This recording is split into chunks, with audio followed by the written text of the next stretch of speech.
सभी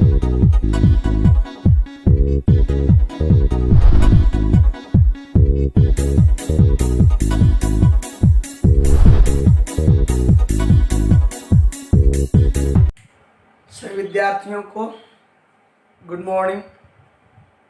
कल आप लोग को गोलीय दर्पण के कुछ खास बिंदु को परिभाषित किया गया था।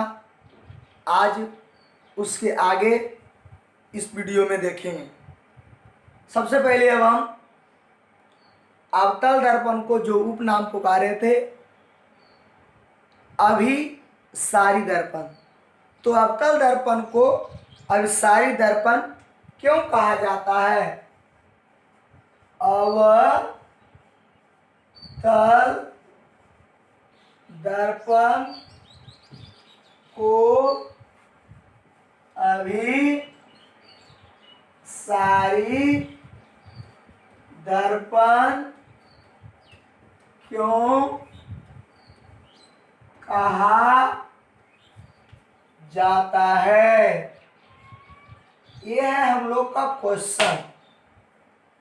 अवतल दर्पण को अभिसारी दर्पण क्यों कहा जाता है? अभिसारी दर्पण को समझना है तो सबसे पहले अभिसारी किरण के बारे में जानिए। आप लोग को अभिसारी किरण पीछे के वीडियो में बताया गया था कि जब सभी किरणें एक बिंदु पर आकर के मिलती है तो उसे अभिसरित कहते हैं। यदि अवतल दर्पण सभी किरणों को एक बिंदु पर मिलाएगी तभी अवतल दर्पण को अभिसारी दर्पण कहा जाएगा। यानी अवतल दर्पण में प्रधान अक्ष के समानांतर आती प्रकाश के किरणें परावर्तन के बाद सभी किरणों को वह अभिसरित कर देगा, तब अवतल दर्पण को अभिसारी दर्पण कहा जाएगा। अब देखिए, यदि ऐसा होता है तभी उसको अभिसारी दर्पण कहेंगे। देखिए, इसको पहले हम फिगर के माध्यम से समझेंगे। ये आपका दर्पण है, पीछे आप कलई करते हो। अवतल दर्पण के पीछे वाला भाग वही होता है जो उठा होता है और परावर्तक सतह आगे का भाग धंसा होता है। तो ये अवतल दर्पण, ये समानांतर किरण, दो चार किरणें खींचिए, फिगर साफ साफ दिखेगा। ज्यादा खींचना और कम खींचना बराबर है। ये आने की दिशा को दर्शा रहा। आपतित किरण दर्शाने के बाद दर्पण पर जब पड़ती है तो फोकस पर मिलती है। कहाँ मिलती है? फोकस पर। यह देखिए, तो सभी किरण ये हो जाएगा एफ पी सी। तो ध्यान दें, ये था इसका फिगर अभिसारी दर्पण का। अब इसका डिफाइन कैसे करते हैं, इस क्वेश्चन का जवाब कैसे देते हैं? सिंपल है विद्यार्थी जी। दर्पण में प्रधान अक्ष के समानांतर आदि प्रकाश के किरणें परावर्तन के बाद लौटने को परावर्तन कहते हैं। पीछे की तरह से बताया गया। परावर्तन के बाद सभी किरणों को मुख्य फोकस पर अभिसरित करता है। इसलिए इस दर्पण को अभिसारी दर्पण कहते हैं। बात को फॉलो किए, उसको हम लोग आंसर में लिखेंगे। इसको यहां पर देखेंगे आंसर। अवतल दर्पण में प्रधान अक्ष के समांतर आती प्रकाश आती प्रकाश के किरणें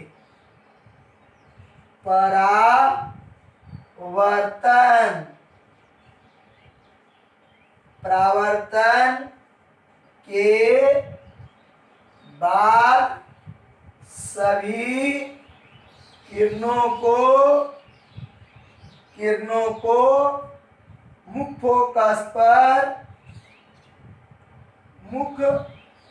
फोकस पर अभिसरित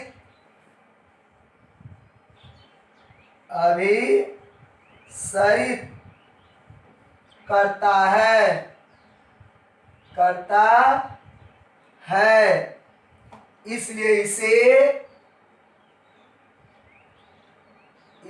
इसे अभिसारी दर्पण कहते हैं। ध्यान दें फिर से, अवतल दर्पण को अभिसारी दर्पण क्यों कहा जाता है? तो देखिए फिगर में जैसा दिखाया गया कि अवतल दर्पण है, ये प्रधान अक्ष है, ये सब देखिए समांतर किरणें, इसमें 4 गो लिखे हैं। गया और जाने के बाद परावर्तित होना मतलब लौटना। अवतल दर्पण में प्रधान अक्ष के समांतर आती प्रकाश के किरणें परावर्तन के बाद सभी किरणों को मुख्य फोकस पर अभिसरित कर देता है। क्या कर देता है? अभिसरित, मिला देता है। इसलिए इस दर्पण को अभिसारी दर्पण कहते हैं। इसके बाद हम लोग उत्तल दर्पण को अपसारी दर्पण क्यों कहते हैं? इसमें सारी बात वही रहेगा। यहाँ पर जो लिखे हैं कि अभिसरित कर देता है, उसमें होगा अपसरित करना मतलब फैला देना। तो वो क्वेश्चन बन जाएगा उत्तल दर्पण में उत्तल दर्पण को अपसारी दर्पण क्यों कहा जाता है। तो ठीक आगे इस वीडियो में देखेंगे उत्तल दर्पण के बारे में। क्वेश्चन आगे विद्यार्थी, उत्तल दर्पण को अपसारी दर्पण क्यों कहा जाता है? अब देखिए इसका फिगर, इसका परावर्तक सतह रहेगा उठा हुआ और रहित भाग रहेगा धंसा हुआ। देखिए समानांतर किरण पड़ने के बाद अपसरित होगा, फैल जाएगा बाहर की ओर और इसे पीछे हटाइएगा तब जाकर के मिलेगा एफ पर। देखिए विद्यार्थी, एफ पी सी। ध्यान दें गौर से। आंसर में क्या लिखाएगा कि उत्तल दर्पण में प्रधान अक्ष के समानांतर आती प्रकाश के किरणों परावर्तन के बाद सभी को अपसरित करता है। फैला दिया है, इस दिशा से आ रही है, फैल करके इस दिशा में हो गया। अपसरित करना मतलब फैलना। तो ऐसा फैल कब रहा है? जब दर्पण पर पड़ रहा है तब। इसलिए इसका उपयोग गली में रोशनी जो होती है उसके ऊपर परावर्तक के रूप में दिया जाता है, ताकि बल्ब से निकलने वाली रोशनी जो होती है परावर्तक सतह से टकरा करके फैल जाए, ताकि अधिक से अधिक क्षेत्र प्रकाशित किया जा सकता है। इसलिए विद्यार्थी जी ये आगे ध्यान रहे कि आगे हम लोग जब उपयोग में लिखेंगे तो इस बात को याद रहेगा कि उसका उपयोग गली में रोशनी करने में जो बल्ब के ऊपर परावर्तक के रूप में उपयोग होता है वो उत्तल की बनी होती है। तो ये समानांतर किरणों को क्या कर देता है? अपसरित करता है। इसलिए इसे अपसारी दर्पण कहा जाता है। आप देखें इसके आंसर आंसर उत्तल दर्पण में प्रधान अक्ष के समांतर आती प्रकाश के किरण परावर्तन के बाद सभी किरणों को मुख्य फोकस पर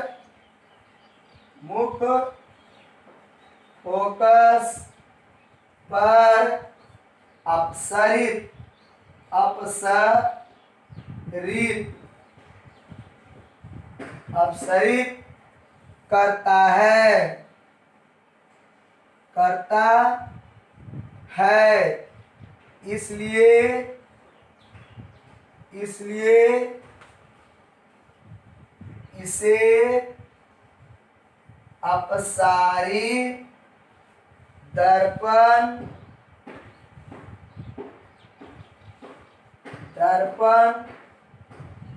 कहते हैं। विद्यार्थी जी कि उत्तल दर्पण में प्रधान अक्ष के समानांतर आती प्रकाश के किरणें परावर्तन के बाद सभी को मुख्य फोकस पर अपसरित करता है, इसलिए इसे अपसारी दर्पण कहते हैं। ठीक है, तो आगे की वीडियो भी ध्यान से देखेंगे। चिन्ह परिपाटी के बारे में बता रहे हैं, ध्यान से सुनेंगे तब आपको नॉमेरिकल में ज्यादा सहयोग होगा। ध्यान दें, मिटाते हैं इसको विद्यार्थी। हाँ विद्यार्थी, आगे का रूल नियम हम लोग को चिन्ह परिपाटी के बारे में है कि चिन्ह परिपाटी से आप क्या समझते हैं।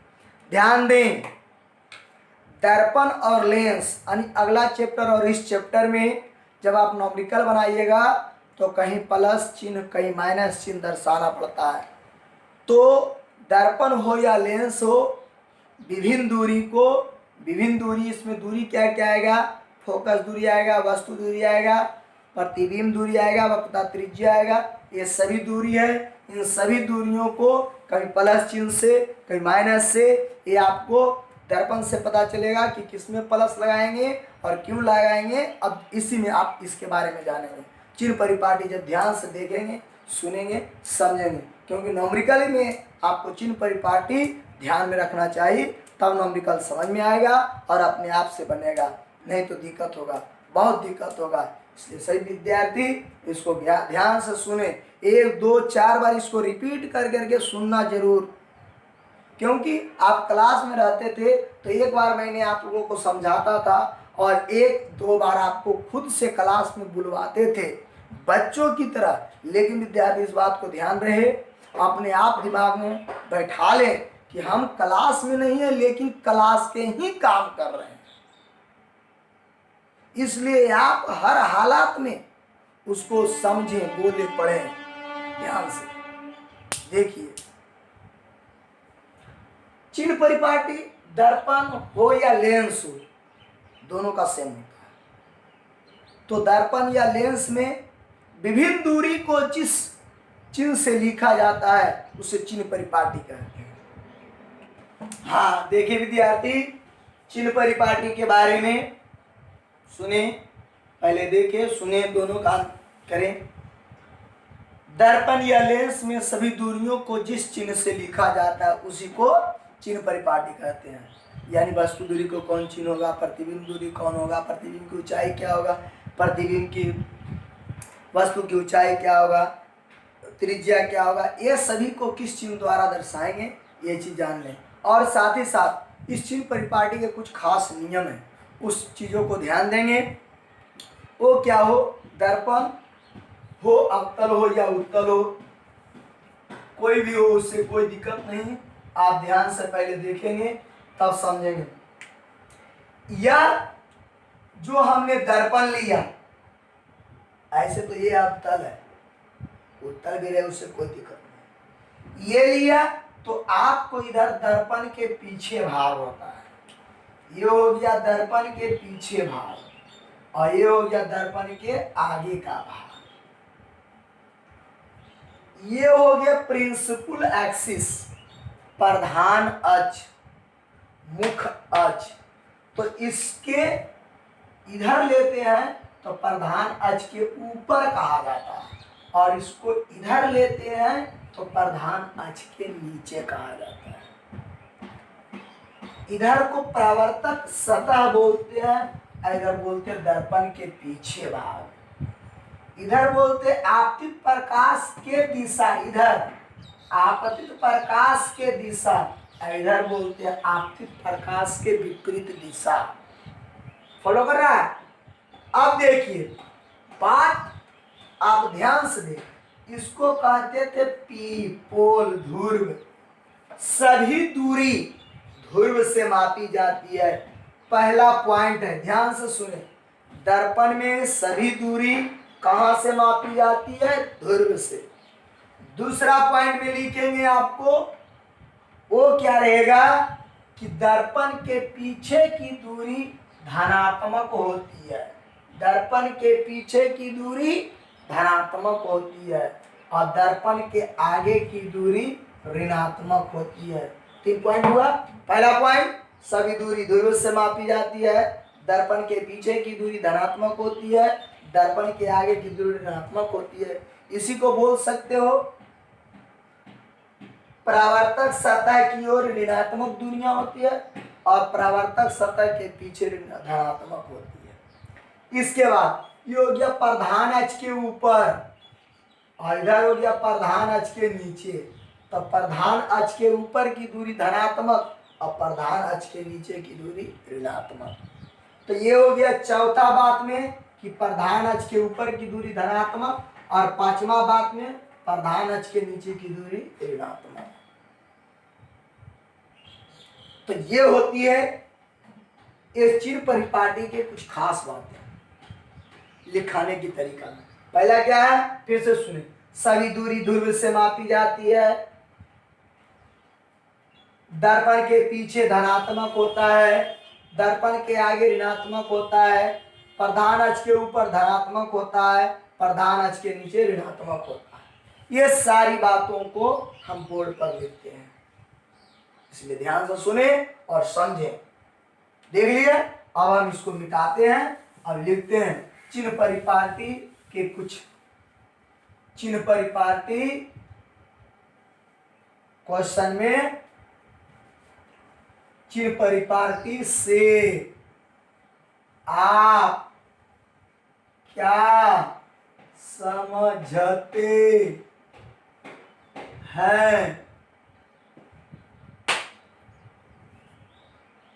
द आंसर में आपको लिखाएगा विद्यार्थी जी कि दर्पण या लेंस में सभी दूरी जिस चिन्ह से मापी जाती है, उस चिन्ह को चिन्ह परिपाटी कहते हैं। दर्पण या लेंस में सभी दूरी जिस चिन्ह से मापी जाती है उसे चिन्ह परिपाटी कहते हैं। और इसका सारतवा जी, पहला, सभी दूरी ध्रुव से मापी जाती है। दूसरा, प्रधान अक्ष के ऊपर की दूरी धनात्मक होता है। अगला जी, प्रधान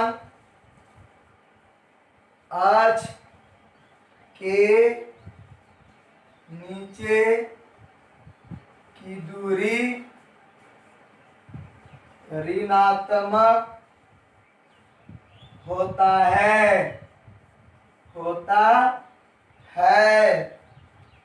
चौथा, दर्पण के पीछे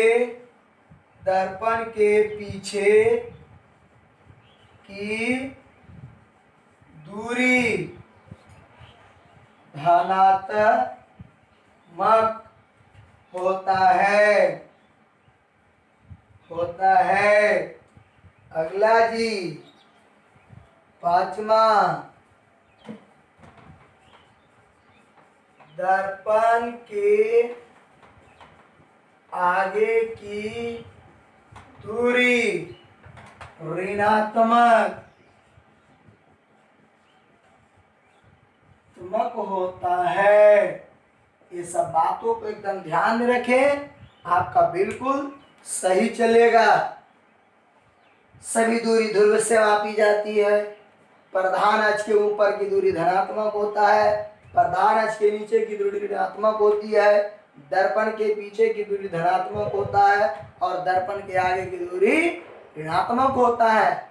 अब इसको हम लोग अलग अलग से अवतल दर्पण में अलग दर्शाते हैं और उत्तल दर्पण में अलग से दर्शाते हैं। ध्यान देंगे। अवतल दर्पण एवं उत्तल दर्पण की चिन्ह परिपाटी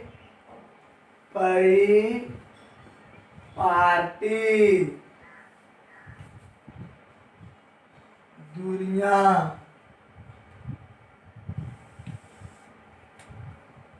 अवतल दर्पण उत्तल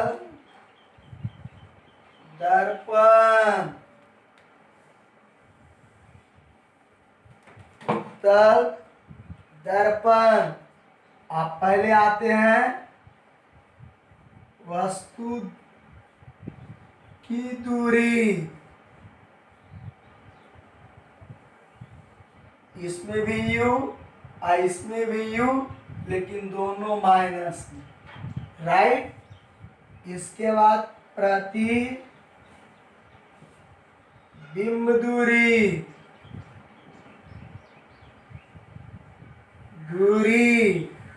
सूचित करेंगे भी से प्लस में भी होता है और माइनस में भी होता है। कब होगा प्लस में, कब होगा माइनस में, लिखाएंगे। फोकस की दूरी एफ माइनस में, इसका प्लस में। वक्रता त्रिज्या आर माइनस में।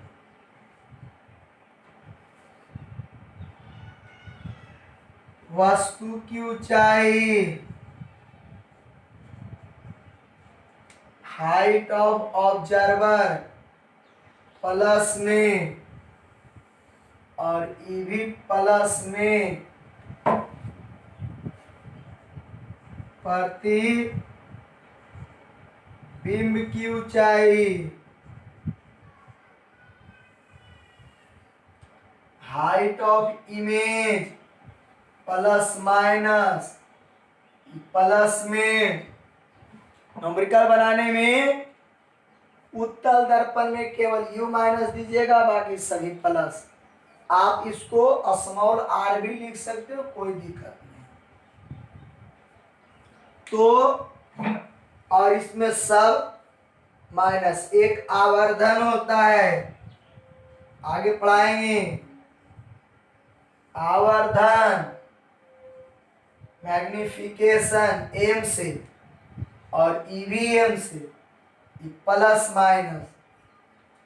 जब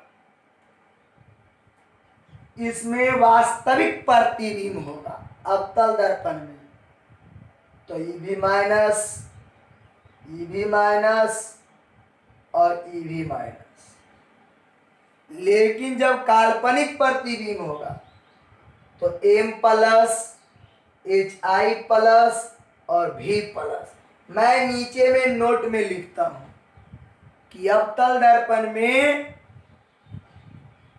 जब काल्पनिक प्रतिबिंब बनेगा तब आवर्धन का मान धनात्मक, प्रतिबिंब का मान धनात्मक और प्रतिबिंब की ऊंचाई धनात्मक होगा। लेकिन जब वास्तविक प्रतिबिंब रहेगा तो सब इसका ऋणात्मक होगा। ऑलराइट, ध्यान में रहे, इसको हम लिखते हैं। देखिए नोट में विद्यार्थी, नोट, जब अवतल दर्पण में काल्पनिक मतलब आभासी प्रतिबिंब बनता है तब प्रतिबिंब की दूरी कौमा, प्रतिबिंब की दूरी, प्रतिबिंब की ऊंचाई कौमा आवर्धन का मान धनात्मक होगा, अर्थात काल्पनिक प्रतिबिंब अवतल दर्पण में बनने पर प्रतिबिंब की दूरी भी प्लस में,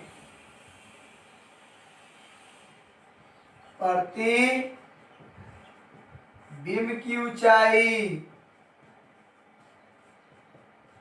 HI और आवर्धन M धनात्मक होगा, प्लस में होगा। सभी मान धनात्मक पॉजिटिव होता है।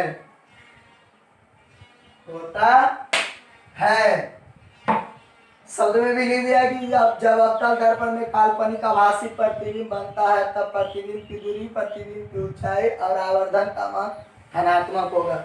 उसी को शॉर्ट में लिख दिया गया है, प्रतिबिंब की दूरी जिसको आप V से कहते हैं, प्रतिबिंब की ऊंचाई HI से कहते हो, आवर्धन का मान M से, सब प्लस में है।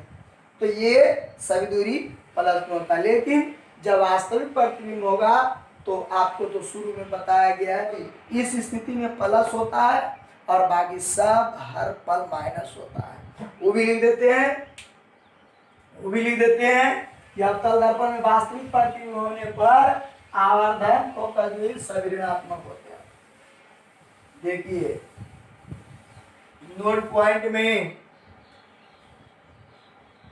नोट अवतल दर्पण में, अवतल दर्पण में वास्तविक प्रतिबिंब में सभी दूरियां ऋणात्मक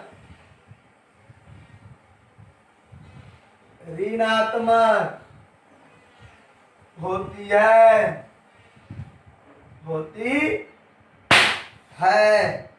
ध्यान में रहे, समझे बात को।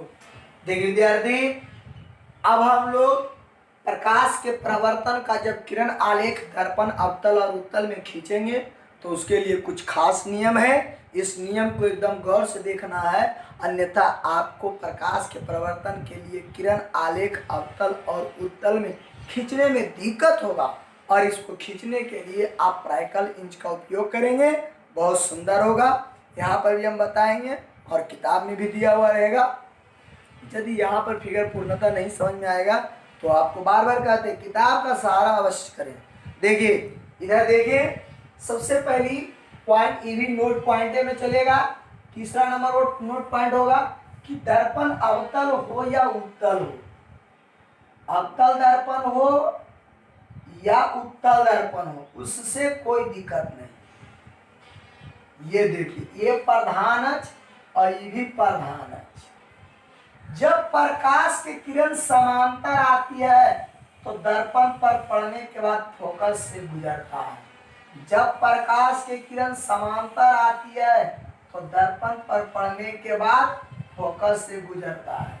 इसमें फोकस पीछे होता है, इसमें फोकस आगे होता है। ये उत्तल दर्पण क्या ही अवतल दर्पण। पर इस बात को याद रहे कि जब प्रकाश के किरण प्रधान अक्ष के समांतर, देखो ये प्रधान अक्ष है, प्रधान अक्ष के समांतर है तो परावर्तन के बाद कहाँ से गुजर रहा है, फोकस से। समानांतर है तो परावर्तित हो गया, लेकिन इसको पीछे हटाने पर कहाँ मिला, फोकस पर मिला। तो इस बात को याद रहेगा कि प्रधान अक्ष के समांतर किरण परावर्तन के बाद फोकस से गुजरता है। चाहे फिगर आप अवतल में लें या फिगर उत्तल में लें, उससे कोई दिक्कत नहीं है। प्रधान अक्ष के समानांतर किरण परावर्तन के बाद फोकस से गुजरता है, चाहे अवतल दर्पण हो या उत्तल दर्पण हो। एकदम ध्यान से रखना, इसे याद रखें, हर हालात में याद रखना इसको बार बार। प्रधान अक्ष के समानांतर आपतित होगी तो परावर्तन फोकस से, प्रधान अक्ष के समानांतर आपतित होती है तो परावर्तन फोकस से होती है ने। अगला टॉपिक, अब देखिए पॉइंट नंबर 4 में ध्यान दें।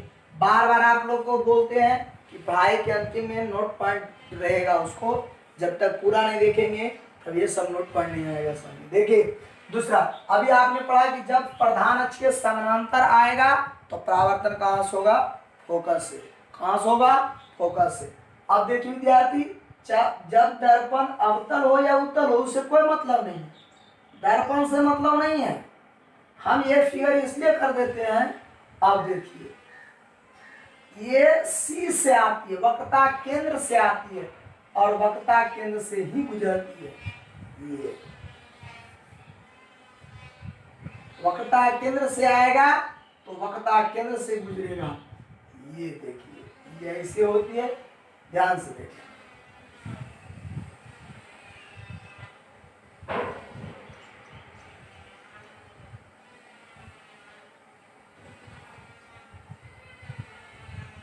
वक्रता केंद्र से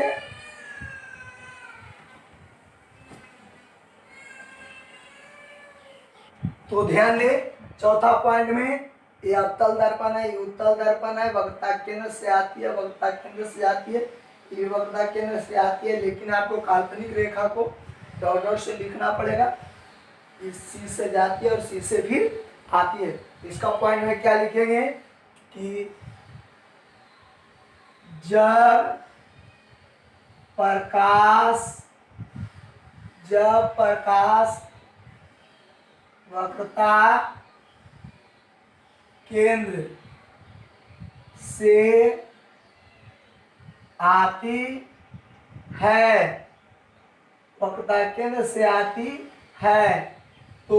आती है तो परावर्तन उसी रास्ते से होता है। जब प्रकाश वक्रता केंद्र से आती है तो परावर्तन उसी रास्ते से होता है। इसको हम लोग संपाती किरण भी कहते हैं। ध्यान से देखिए, ये था आपका चौथा पॉइंट। अब देखिए इसका पांचवा पॉइंट, ध्यान से देखिए। पहला था जब समांतर आएगा तो फोकस से गुजरेगा, दूसरा है वक्रता केंद्र से आएगा तो वक्रता केंद्र से। अब अगला जो है पांचवा, ध्यान दें, ये दर्पण अवतल है, ये प्रधान अक्ष है। यदि फोकस से आता है, कहां से? फोकस से आता है, फोकस से, तो परावर्तन होता है समानांतर। कहां से? समानांतर। चाहे दर्पण अवतल हो या उत्तल हो, उससे कोई दिक्कत नहीं है, अवतल हो या उत्तल। फर्क देखिए, इसमें आएगा फोकस से, फोकस यहाँ है तो आप जानते हैं इसका जो परावर्तन होगा इस प्रकार से आने को, ये तो डॉट डॉट चला जाएगा, लेकिन इस तरीका से होती है, परावर्तित को दिखाया जाता है, आने को और ये जाने को, आने को वक्रता केंद्र, सॉरी आने को फोकस से, आने को फोकस से, अब परावर्तन प्रधान अक्ष के समानांतर, प्रधान अक्ष के समानांतर। ध्यान से देखें विद्यार्थी, एकदम उल्टा, इसके पहले था कि आता था समांतर तो गुजरता था फोकस से, अब आएगा फोकस से तो गुजरेगा समांतर, आएगा फोकस से तो गुजरेगा समांतर। चाहे दर्पण अवतल हो या उत्तल हो, उससे कोई दिक्कत नहीं। इस बात को लिखते हैं कि जब प्रकाश फोकस से आपतित होती है तब परावर्तन प्रधान अक्ष के समांतर होता है। ध्यान दें, जब प्रकाश फोकस से आपतित होती है तब परावर्तन प्रधान अक्ष के समानांतर होता है। दोनों फिगर में आप देख रहे हैं एक ही जैसा। अगला टॉपिक में है कि जब ध्रुव से आएगा तो बराबर कोण बनाकर अपने माध्यम में पुनः लौट जाती है। तो अगला छठा टॉपिक, छठा पॉइंट ध्यान देखेंगे। छठा पॉइंट में ये अवतल दर्पण है, ये आपको ध्रुव है, बराबर आई बराबर आर, आने को जाने को, ये भी वही बात होगा, आने को जाने को। तो इस प्रकार से दर्पण अवतल हो या उत्तल, उससे कोई दिक्कत नहीं है। अब यहां पर लिखाएगा जब प्रकाश ध्रुव पर आपतित होती है तब बराबर कोण कोण के साथ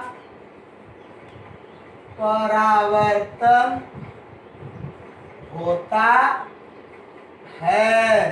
ध्यान से देखिए, आपको बताया गया, फिर से सुन ली कि जब प्रधान अक्ष के समांतर आएगा तो परावर्तन फोकस से होगा, जब वक्रता केंद्र से आएगा तो उसी रास्ते से जाएगा, जब वक्रता केंद्र नहीं बल्कि फोकस से आएगा तो प्रधान अक्ष के समांतर जाएगा, जब ध्रुव पर आएगा तब आपको बराबर कोण बनाकर अपने माध्यम में लौट जाता। 4 गो इसमें अलग से था। तीसरा में भी आपको बताया क्या कि जब समांतर आएगा तब फोकस से गुजरेगा। चौथा में बताया गया कि जब वक्रता केंद्र से आएगा तब उसी रास्ते से गुजर जाएगा। पांचवा में बताया गया जब फोकस से आएगा तो समांतर गुजरेगा। और छठा लास्ट में बताया गया कि जब ध्रुव पर आएगा तो बराबर कोण बनाकर अपने माध्यम में लौट जाएगा। इसलिए इस बात को ध्यान में रखें। तो आज का वीडियो इतने ही है, इसे मस्त से देखें, सुने, समझे और दूसरे बच्चों को बताने को कोशिश करें, सहयोग दे। जय हिंद।